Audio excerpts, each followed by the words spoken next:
Mass Casualty Evacuation Transport Unit, MCETU. Part 1. Overview, Location, and Capabilities of the MCETUs. A significant component of a mass casualty program is transportation of sick or injured victims to a definitive care center. Many of those transported during these large-scale incidents are able to walk or are treated at a basic life support level and do not require advanced life support intervention. This is where the HRMMRS Mass Casualty Evacuation Transport Units, or MCETUs, come into use. This classification of patients can be moved in a large group with minimal medical attention needed but is still available during transit. While not designed to support multiple advanced life support or ALS patients in a large-scale incident, some critical patients may be cared for. A regional trauma center may elect to receive multiple victims at one time with advanced life procedures ongoing during transportation. With additional onboard equipment, these transport units can move several critical patients. The Mass Casualty Evacuation Transport Units are strategically located and supported throughout these Hampton Roads area jurisdictions. The MCETUs are designed to augment and enhance evacuation and mass casualty transport in the Hampton Roads region. They are not an ambulance, but primarily designed to transport yellow and green triage patients during a declared mass casualty incident.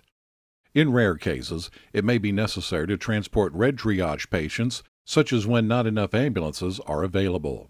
In addition to transporting patients from a mass casualty incident, the MCETU can also be used to provide additional capabilities such as hospital or nursing home evacuations, providing special needs transportation, housing public safety personnel during rehabilitation, and for temporary shelter of displaced citizens following a fire or flooding event. The transport unit's recommended staffing is 6 personnel, a driver, backer, and 4 EMS specialists to transport up to 18 stretchered or 26 seated patients. It is equipped with some medical supplies which are located in a hanging medical organizer. There are also oxygen cylinders with manifolds which will supply multiple patients with oxygen. A stretcher is used to assist with loading and unloading of patients into the various cot locations. Part 2. Cots up or cots down configuration. The transportation unit may arrive in one of 2 configurations. In the cots down configuration, all cots are in the flat position. In this configuration, 18 immobilized patients can be transported. The open bench seats can be used by EMS personnel for patient care or by seated patients. For rehab or transport of multiple ambulatory patients, the MCETU is modified to the cots up configuration, and this will accommodate up to 26 seated people. To convert from the cots up configuration to the cots down configuration, use the following steps. First, start with the cot that is in the vertical position being used as a backrest. Remove the cot from the support bracket and lay it flat. Next, lower the cot support bracket to expose the indicator line now at the top of the bracket and retighten into this position. Place the middle cot in the newly located support brackets into a flat position and tighten. Finally, remove the top cot from the black retaining clips and lower it into the uppermost support bracket and tighten. Proper loading and unloading procedure for the cots down configuration. The cots must be loaded in the correct manner to accommodate all 18 immobilized patients. Patients ready for transfer and loading should be assembled near the rear of the transport unit. The least critical should be loaded first. Start with the cots located behind the driver and labeled A1, 2, 3. These patients are loaded feet first, so the patient's head is located to the center of the transport unit. Remember, the top cots are limited to a 150-pound capacity and reduced space because of the air conditioning units. These spaces should be used for pediatrics and very small patients, with heavier patients being positioned in the lower cots. Next, load patients in the opposite side on cots labeled C1, 2, 3. These patients should also be loaded feet first, so the patient's head is located to the center of the transport unit. Follow this load pattern to complete sections A4, 5, 6 and C4, 5, 6. These patients should be loaded head first, so the patient's head is located to the center of the transport unit. The middle aisle is loaded next, starting at the front with locations labeled B1, 2, 3, with the yellow indicator to maintain proper cot position. These patients should also be loaded feet first so the patient's head is located to the center of the transport unit. Remember, when loading the middle aisle, an extra person is needed on each side of the cot to lift while the webbing is placed over the cot rail. It is important at this time to move the EMS personnel who will be performing patient care during transport into the center bench seats. Complete the loading procedure by filling the slots labeled B-456. These patients should be loaded head first so the patient's head is located to the center of the transport unit.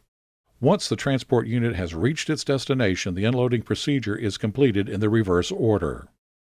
The transport unit can also accommodate several wheelchairs. Extra effort will be required to secure the wheelchairs for transport. To modify from the cots down configuration to accommodate seated people, use the following steps.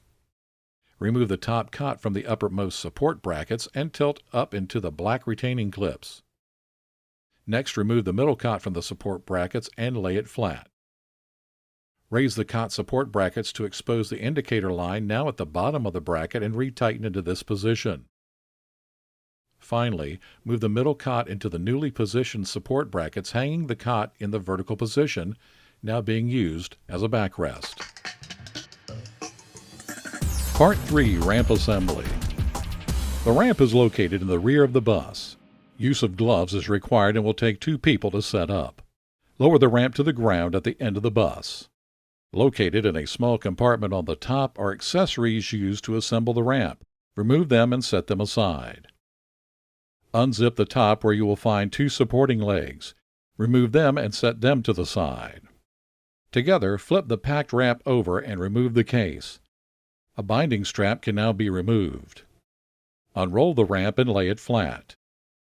Lift the end closest to the back edge of the bus and, utilizing a third person, attach it to the anchors to lock it in place. The supporting legs will now be attached midway up the ramp. Special cotter pins attach the legs to the ramp. Once attached, the legs can be unscrewed to give the ramp a midline support. The handle rails come in a separate bag and should be laid out before assembly. Attachment accessories are located in the compartment on the top of the bag. Open the legs of one rail by first removing the locking pin and attach it to the bottom of the ramp. When attaching the bottom part of the rail, use another person to lift the bottom of the ramp to allow the bolts to be put in place.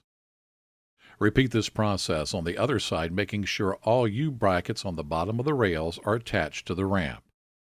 When using the ramp with a power stretcher, be sure to lower it before proceeding up the ramp and make sure you lower your head before entering the bus. The patient mover is designed to help personnel move patients to the patient transfer area.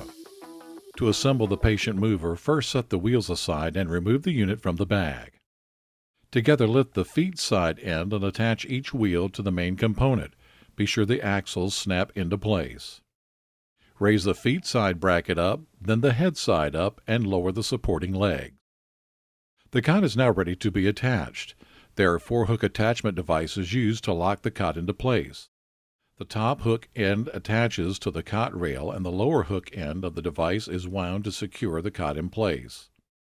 When disassembling the patient mover, the wheels can be removed by pressing a handle on the axle. Should you have any questions about the Hampton Roads MMRS program or interest in serving as a member of the Metropolitan Medical Strike Team, please contact us at 757-963-0632 or email hrmmrs@vaems.org. For additional information, please visit our website at www.hrmmrs.org.